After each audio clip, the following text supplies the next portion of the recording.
welcome back to Be the Topper and this is part 8 of marketing class 11। इससे पहले part 7 parts हम लोग इस चैप्टर के डिस्कस कर चुके हैं। अगर आपने वो वीडियोस नहीं देखे हैं तो लिंक आपको डिस्क्रिप्शन में मिल जाएगा प्लेलिस्ट का, वहाँ पे चेकआउट कर सकते हो। एंड आज की इस वीडियो में हम लोग का सबसे पहला जो टॉपिक है वो रहेगा what is a market. Market क्या होता है इसको समझेंगे। तो मार्केट क्या होता है इसको समझने से पहले हम लोग ये देखेंगे कि जो मार्केट वर्ड है ये कहाँ से ओरिजिनेट होता है, इसका मतलब क्या है। तो जो वर्ड मार्केट है उसका जो ओरिजिनेट अगर हम देखें कि वो कहाँ से ओरिजिनेट होता है, तो पहली बात तो ये जो मार्केट वर्ड है ये एक लैटिन वर्ड मार्क्यूटस से बना है। मार्क्यूटस बोल सकते हो, मार्स्यूटस बोल सकते हो। तो ये एक लैटिन वर्ड है जिससे मार्केट वर्ड निकला है। और इस वर्ड, ये जो लैटिन वर्ड है इसका क्या मतलब होता है, a place where buyer and sellers meet for business. इस वर्ड का मीनिंग होता है कि एक ऐसी जगह जहाँ पे बायर एंड सेलर्स मिलते हैं बिजनेस करने के लिए। बट यहाँ पर अब हम क्या देख रहे हैं, इस वर्ड का मतलब भी यही है कि बायर्स एंड सेलर्स यहाँ पे आ रहे हैं। बट अगर हम पीछे जाएं टाइम में, हिस्ट्री की अगर बात करें तो हमारे देश में ही पहले एक स्पेसिफिक जगह होती थी, हाट होते थे, मेला होता था। गांव से लोग जब मतलब बहुत दिनों के बाद जब कोई इवेंट पे कोई फेस्टिवल आता था, जब शहरों में जो विलेजेस के पास जो टाउन्स होते हैं, जो छोटे मोटे सिटीज होते थे, वहाँ पर कोई हाट लगता था, कोई मेला लगता था, तो सारी औरतें, सारे लोग, बच्चे सज धज के वहाँ पे जाते थे, अपनी छोटी मोटी शॉपिंग वहाँ से करते थे, कुछ खाते थे, पीते थे, एंजॉय करते थे और तब अपने गांव वापस आते थे। क्योंकि गांव में इतना बड़ा कोई मेला नहीं लगता, इतनी मतलब उतनी बड़ी कोई चीज़ नहीं होती थी जहाँ से आप मतलब चीज़ें खरीद सको। तो आपके गांव के आसपास या फिर कोई जो बड़ी जगह में कोई मेला वगैरह लगता था तो लोग वहाँ पर जाते थे और वहाँ से सामान खरीदते थे। जैसे आज भी हमारे घर के आसपास छोटी मोटी दुकानें होती है तो वहाँ पे वो बड़ा बड़ा सामान नहीं मिल पाता। अगर आपको कोई ज़्यादा एक्सपेंसिव सामान खरीदना है तो आपको अपने घर से थोड़ा दूर जाना पड़ता है, थोड़ा किसी मॉल जाना पड़ता है ना। तो कुछ इस तरीके की चीज़ें होती थी। बट आजकल का जो टाइम है, अगर आप घर से बाहर नहीं निकलना चाहते हो, है ना, और आपको आपके पास बेसिकली इतना टाइम नहीं है कि आप कहीं बाहर जाके कुछ शॉपिंग वगैरह करो, तो आजकल ऑनलाइन थ्रू, इंटरनेट के थ्रू इतना इजी हो गया है सब कुछ कि आप वर्चुअली ई कॉमर्स प्लेटफॉर्म्स के थ्रू बेसिकली अपनी चीज़ें भी ले सकते हो। आपको फेस टू फेस मीट करने की बायर्स एंड सेलर्स को कोई ज़रूरत नहीं होती है। कई बार हम लोग अमेजोन, फ्लिपकार्ट, मिंत्रा इन सब से शॉपिंग करते रहते हैं और हमें नहीं पता होता कि भाई जो सामान हमको भेज रहा है, जिसकी दुकान से सामान आया, वो कैसा दिखता है, हम नहीं जानते उसको। बट जो डिलीवरी बॉय होते हैं उसको हम जानते हैं, पर वो सामान वो सिर्फ लेकर आ रहे हैं। तो हम किसी उसको नहीं जानते जिससे आप ट्रेड कर रहे हो, जिससे आप सामान खरीद रहे हो, उसको आप लोग नहीं जानते। अब ये जो एंड यूज का बेसिस होता है कि भाई on the basis of and use market can be of different types. जो मार्केट है वो अलग अलग टाइप का हो सकता है। सबसे पहला जो यहाँ पे दे रखा है वो है कंज्यूमर मार्केट। कंज्यूमर मार्केट में आ जाती है एफएमसीजी गुड्स। एफएमसीजी मतलब fast moving consumer goods. Fast moving consumer goods जैसे कि जो छोटी मोटे सामान है, दाल, चीनी, गेहूं, आटा, मतलब जिसकी आपको डेली में यूज़ पड़े, जैसे साबुन हो गया, टूथब्रश हो गया, ये सब जो छोटी मोटी जो चीज़ें होती हैं फास्ट मूविंग कंज्यूमर गुड्स हैं, जो जिसका ऐसे ही आपको डेली यूसेज में जिसकी ज़रूरत पड़ती है। दूसरा होता है इंडस्ट्रियल मार्केट्स। इंडस्ट्रियल मार्केट्स में आपको फिनिश्ड गुड्स चाहिए होते हैं, कंपोनेंट्स एंड सर्विसेज चाहिए होती हैं। इंटरमीडिएट मार्केट्स में क्या होता है, होलसेल एंड रिटेल मार्केटिंग यहाँ पर आ जाते हैं। होलसेल में जहाँ पे बहुत सारा सामान होता है तो वहाँ पे इंटरमीडिएट मतलब यहाँ से कोई दूसरा बंदा लेकर जाएगा और फिर छोटे दुकानदारों को देगा और छोटे दुकानदारों से वो कंज्यूमर तक आ पाएगा। जोग्राफिकल लोकेशन की अगर हम बात करें तो वहाँ पे लोकल मार्केट लगते रहते हैं, नेशनल, ग्लोबल, इंटरनेशनल, जैसे फेयर होते हैं वगैरह वगैरह। रूरल, अर्बन मार्केट होते हैं। Non profit and governmental markets कहते हैं कैसे होते हैं, जब कंपनीज जो होती हैं वो नॉन प्रॉफिट ऑर्गेनाइजेशन को कुछ चीज़ें सेल कर देती हैं बहुत ही कम प्रॉफिट में या फिर बहुत ही कम प्राइस पे, कभी कभी बिना प्राइस के भी। Companies selling to non profit organisation with limited purchasing power need to be price careful. ठीक है, अब आपने ये समझ लिया। इसमें जो छोटी मोटी चीज़ थी वो यही थी समझने की कि भाई मार्केटिंग, मार्केट वर्ड किस वर्ड से निकला है, मार्केटस से निकला है, लैटिन वर्ड है। इसका मीनिंग ये होता है, पहले हमारे देश में लोग जो थे वो हाट और मेला से सामान खरीद के लाते थे, बट आज के ज़माने में आप वर्चुअली सामान खरीद सकते हो ई कॉमर्स प्लेटफॉर्म्स के थ्रू।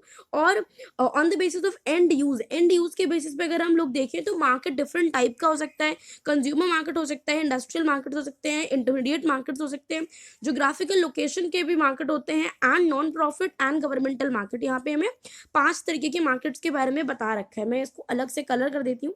अब आपको आपकी स्क्रीन पर 5 मार्केट जो है वो अलग से दिखाई दे रहे हैं। तो ये 5 मार्केट होते हैं on the basis of and use. अब हम आगे बढ़ते हैं, मार्केटिंग की इंपॉर्टेंस को समझेंगे कि भाई द इम्पोर्टेंस ऑफ मार्केटिंग क्या होता है, इंपॉर्टेंस क्या है मार्केटिंग की, क्यों हम इस चीज़ को पढ़ रहे हैं, क्यों आज के टाइम में इसको इतना बढ़ा चढ़ा के देखा जाता है, क्यों ये बहुत ज़्यादा इंपॉर्टेंट हो गया है।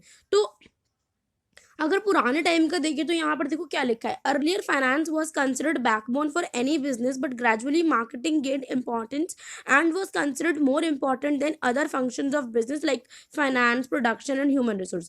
पहले के टाइम में क्या होता था कि सिर्फ फाइनेंस को इंपॉर्टेंस दिया जाता था कि भाई किसी भी बिजनेस को चलाने के लिए जो बैकबोन माना जाता था वो फाइनेंस को माना जाता था कि अगर आपके पास पैसा है तभी कोई बिजनेस चल सकता है।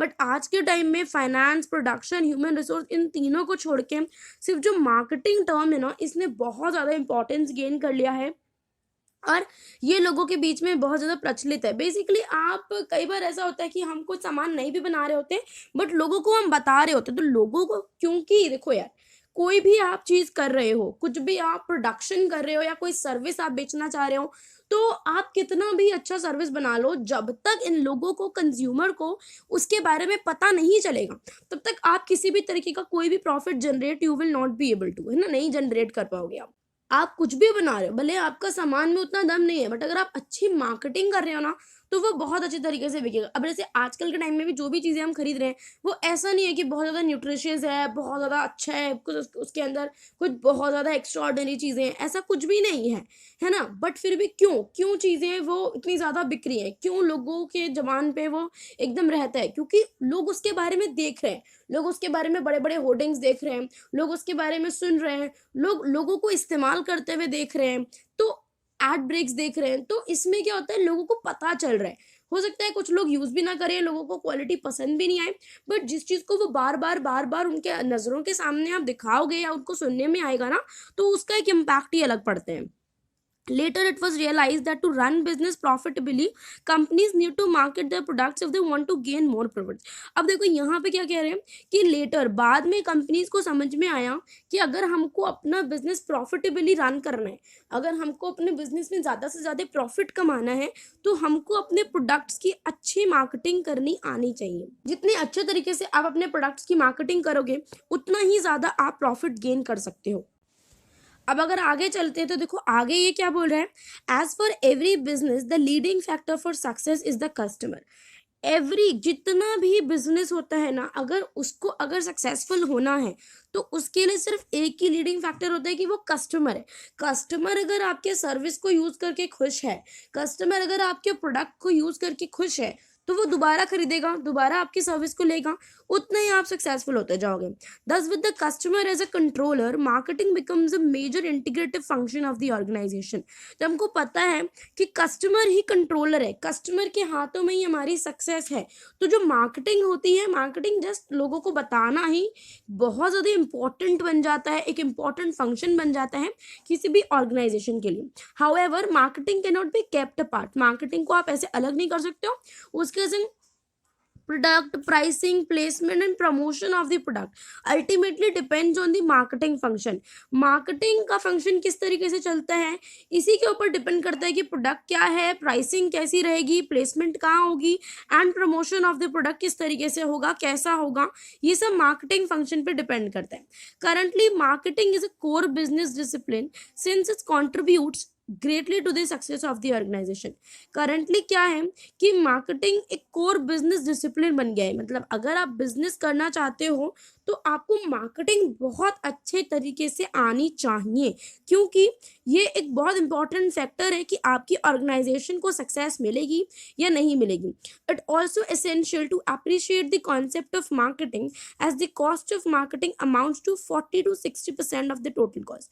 और कॉन्सेप्ट ऑफ मार्केटिंग को अप्रिशिएट करना इसीलिए भी इम्पोर्टेंट हो जाता है क्योंकि जितनी भी हमारी टोटल कॉस्ट हो जाती है ना, उसमें से 40 to 60% सिर्फ जाती है मार्केटिंग में। एक प्रोडक्ट को बनाने में हमारी जितनी भी कॉस्ट आ रही है, जितना प्रोडक्शन करने में हमारी जितनी भी कॉस्ट आती है, उसमें से 40 to 60% मार्केटिंग पे जाता है। तो अगर किसी चीज़ पर इतना ज़्यादा पैसा खर्च हो रहा है तो ऑब्वियस सी बात है कि उसको इम्पोर्टेंस तो मिलना ही चाहिए, है ना। आगे अगर बढ़े तो आगे देखो ये क्या कह रहे हैं, आगे कुछ इंपॉर्टेंट चीजें आने वाली हैं जो कि आपको, अगर मतलब आप मार्केटिंग पढ़ रहे हो और आपके लिए बहुत ज़्यादा इंपॉर्टेंट है ये चीज़ें जानना, तो ध्यान से देखना। Production and distribution depend largely on marketing. किसी भी चीज़ का कैसा प्रोडक्शन होगा, किस तरीके से डिस्ट्रीब्यूट किया जाएगा, ये लार्जली डिपेंड करता है मार्केटिंग पे, ठीक है। मार्केटिंग जिस तरीके से आप कर रहे हो उसी तरीके से आपको प्रोडक्ट भी बनाना है, उस तरीके से आपको उसका डिस्ट्रीब्यूशन करना है। मार्केटिंग कवर्स, अब मार्केटिंग के अंदर आता क्या क्या क्या है। मार्केटिंग, हम लोग क्या मार्केटिंग मार्केटिंग करे जा रहे हैं, इसका मतलब क्या होता है ये समझो। अब marketing covers advertising, promotion, public relation and sales. Marketing के अंदर क्या क्या आता है, एडवर्टाइजिंग करना, अपने प्रोडक्ट और अपने सर्विस को प्रमोट करना, पब्लिक रिलेशन बनाना एंड सेल्स। पब्लिक रिलेशन में बेसिकली अगर आपके जैसी और भी कंपनीज है तो उसके संग कैसे रिलेशन है, या फिर बेसिकली जिन लोगों को आप अपना सामान सेल करने वाले उनके संग किस तरीके की रिलेशन है, आप किस तरीके से अपने आप को पोर्ट्रे कर रहे हो अपने प्रोडक्ट या फिर अपने सर्विस के संग, और किस तरीके की सेल्स हो रही है। It is the process of introducing and promoting the quality product. Marketing क्या है, एक प्रोसेस है जिसमें हम अपने क्वालिटी प्रोडक्ट को इंट्रोड्यूस करते हैं।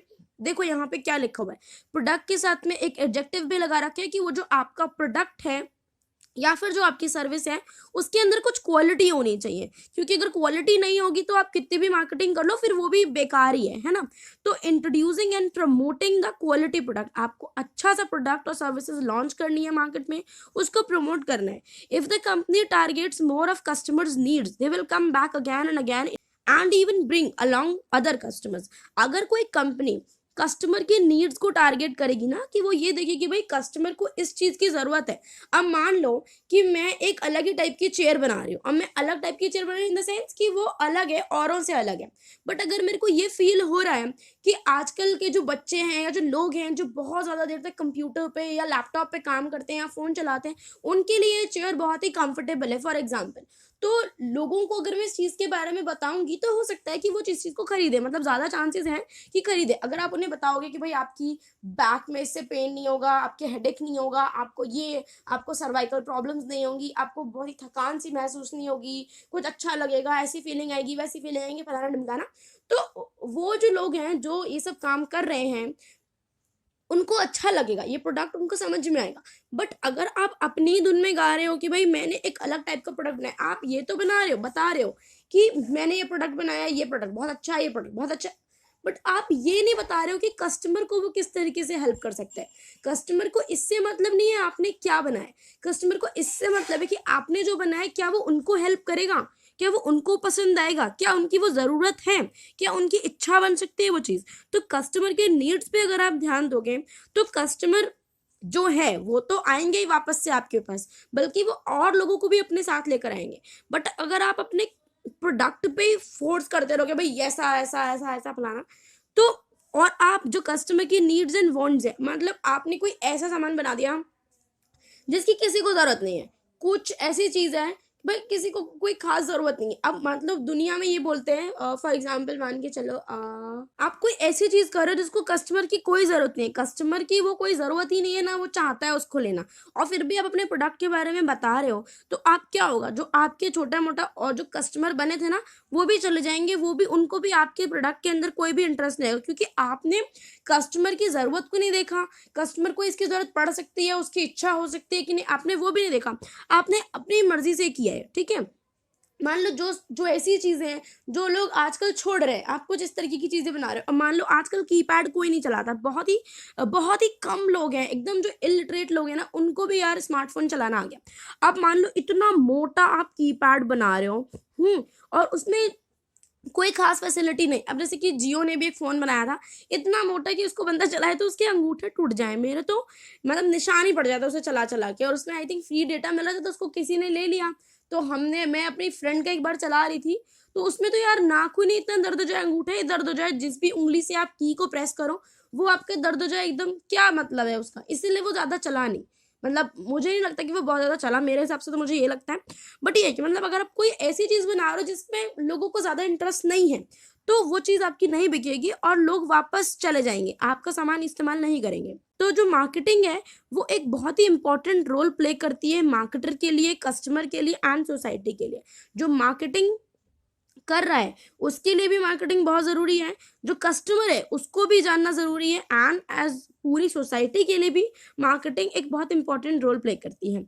तो गाइज़ अब हम लोग आएँगे इम्पोर्टेंस टू द मार्केटर्स। अब मार्केटिंग की मार्केटर्स के लिए क्या इम्पोर्टेंस है, अब हम सबसे पहले इसको जानेंगे। तो सबसे पहला जो हमारा टॉपिक है इसमें वो क्या है, marketing promotes product awareness to the public. अब मार्केटिंग करने से क्या होता है कि पब्लिक को आपके प्रोडक्ट के बारे में अवेयरनेस मिलती है, मतलब उसको पता चलता है कि आप किसी तरीके के गुड्स या किसी सर्विसेज को बना रहे हो एंड उसको सेल करने की कोशिश कर रहे हो, ठीक है। तो प्राइमरी टास्क जो होता है ना मार्केटिंग का, वो यही होता है कि गेट द प्रोडक्ट और service recognised by the market. Market को पता चल जाए कि आप इस तरीके के प्रोडक्ट या फिर सर्विसेज लॉन्च कर रहे हो, आप बना रहे हो, आप सेल करने की कोशिश कर रहे हो। It is important that public awareness of product and company information is spread to the buying public.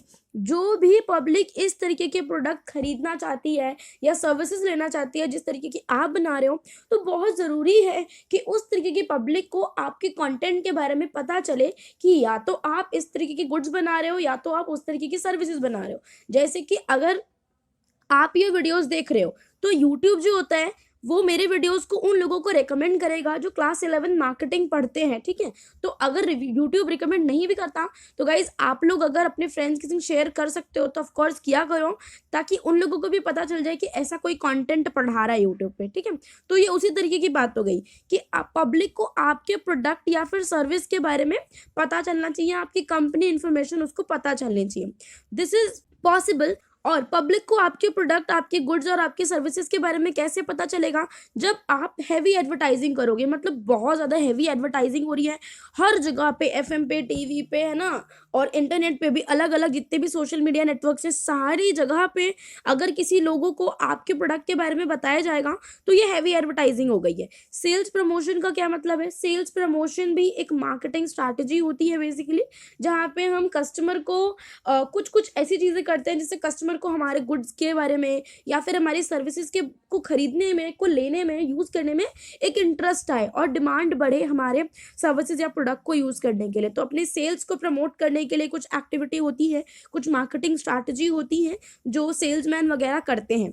Personal selling क्या होती है, पर्सनल सेलिंग मतलब मान लो एक सेल्समैन है जो कि कस्टमर को रिझाने की कोशिश कर रहा है, उसको कन्विंस करने की कोशिश कर रहा है कि देखो भाई मेरे पास ये प्रोडक्ट है या फिर ये हमारे पास सर्विसेज है जो हम आपको देना चाहते हैं, या आपको इस तरीके से बेनिफिट कर सकते हैं, आपकी यहाँ काम आएगी, वहाँ काम आएगी।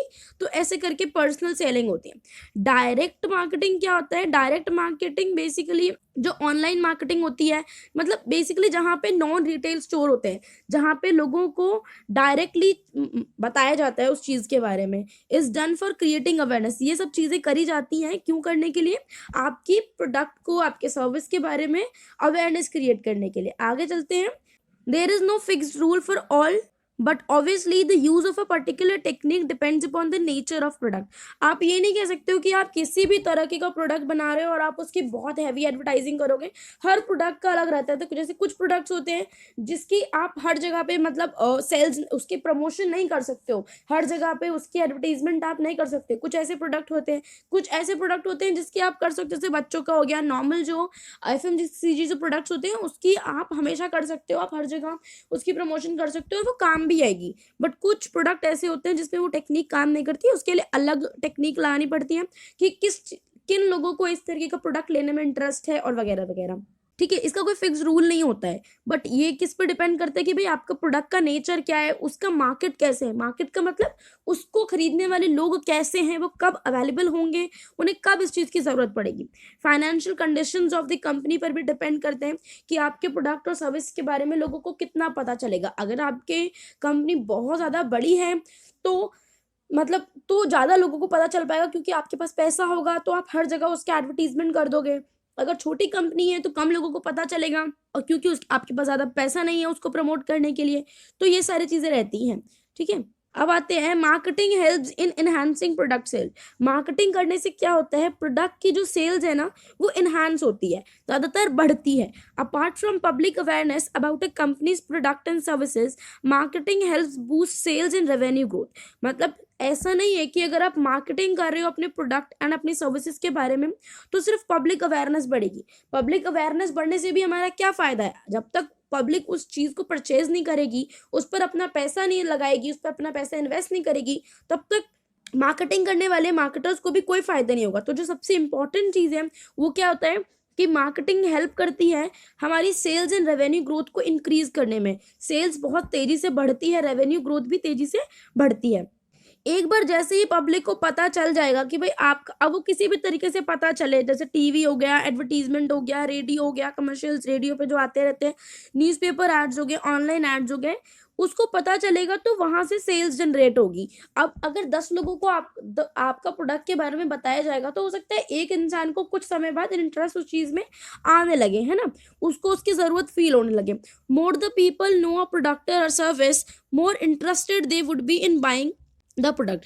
जितना लोगों को उस प्रोडक्टर के बारे में पता चलेगा ना कि कौन उस चीज़ को बना रहा है, वो कैसा है, वो जैसे कि आप यूट्यूब पर भी किसी की वीडियोस अगर देख रहे होते हो तो जब आपको उसी बंदे के बारे में पता चलता है ना, जब आप उसको देख पाते हो, जब आप उसकी बातें सुन पाते हो तो आपको एक अलग से इंटरेस्ट आता है, और भाई इसकी लाइफ में क्या होगा, और इसने कितनी पढ़ाई की होगी, इसका मतलब इसका घर कौन, इसके घर में कौन कौन लोग हैं, कहाँ रहते होंगे, आपको अलग अलग से क्वेश्चन आते होंगे। तभी आप उसको देखने के लिए बहुत ज़्यादा इंटरेस्टेड फील करते हो कि भाई अब इसका नया वीडियो आ गया तो मैं ये भी देखूँ वो भी देखूँ। तो ऐसा रहता है। तो जितना आपको उसको, उस सर्विस को बनाने वाला, उस गुड्स को बनाने वाले के बारे में पता होगा ना, उतना ही ज़्यादा जो सेल है प्रोडक्ट की वो बढ़ जाती है। अब तीसरा क्या है कि मार्केटिंग से ना एक कंपनी की रेप्यूटेशन बिल्ड होती है। Marketers continuously aim to create an image of the company in general public eyes. जो मार्केटर्स होते हैं वो हमेशा एक जनरल पब्लिक के आंखों में, मतलब कि आइज में आपकी एक अच्छी इमेज बनाना चाहते हैं, अपनी कंपनी की अच्छी इमेज बनाना चाहते हैं कि भाई हमारी कंपनी देखो ऐसी है, ठीक है। They tend to create brand name recognition. मतलब हमेशा हमको लगता है कि हमारा ब्रांड जो है उसको एक रिकॉग्निशन मिले। This is done so that consumers can easily associate the brand name with the images.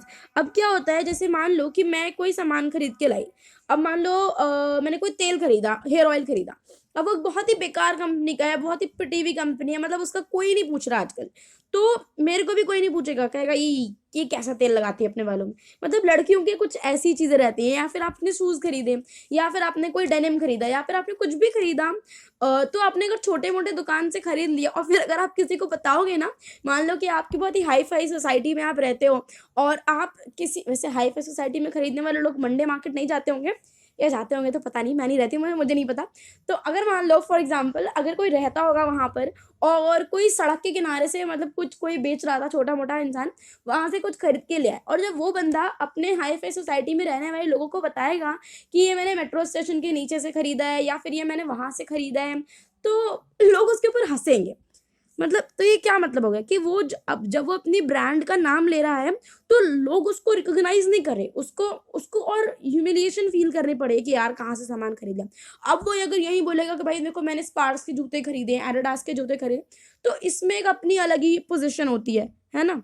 और ब्रांड नेम इसलिए भी बनाया जाता है ताकि मतलब जो चीज़ें आप टीवी में देख रहे हो, जो लोगो आप देख रहे हो, जो कैप्शन आप अपने एडवर्टीजमेंट में देख रहे हो, जब आप उसका नाम लो तो आपकी एक अच्छी इमेज बने। जैसे कि यहाँ पे एक और एग्जांपल्स दे रखे हैं, जैसे McDonald's is known for its arch design which attracts people and identifies the image as McDonald's. अब जैसे कि जो इसका इस तरीके की जो मैकडोनाल्ड्स का जो इमेज होता है ये बहुत ही ज़्यादा फेमस है ना, बहुत ही ज़्यादा फेमस है ये, तो लोग इससे इसको अट्रैक्ट भी होते हैं इस जगह से, और लोग इसको अच्छा भी मानते हैं। With in established name in the industry a business continues to grow and expand because more and more customers will purchase the product from a trustworthy and reputed company. आप अपनी कंपनी की इमेज जितनी trustworthy, जितनी अच्छी बनाओगे ना, उतने ज़्यादा से ज़्यादा कस्टमर्स आपके पास आना चाहेंगे, और आपसे सामान खरीद के वो अगर 4 लोगों को बताएंगे ना तो मतलब उनको भी अच्छा लगेगा, तो वो भी आपके पास आएंगे।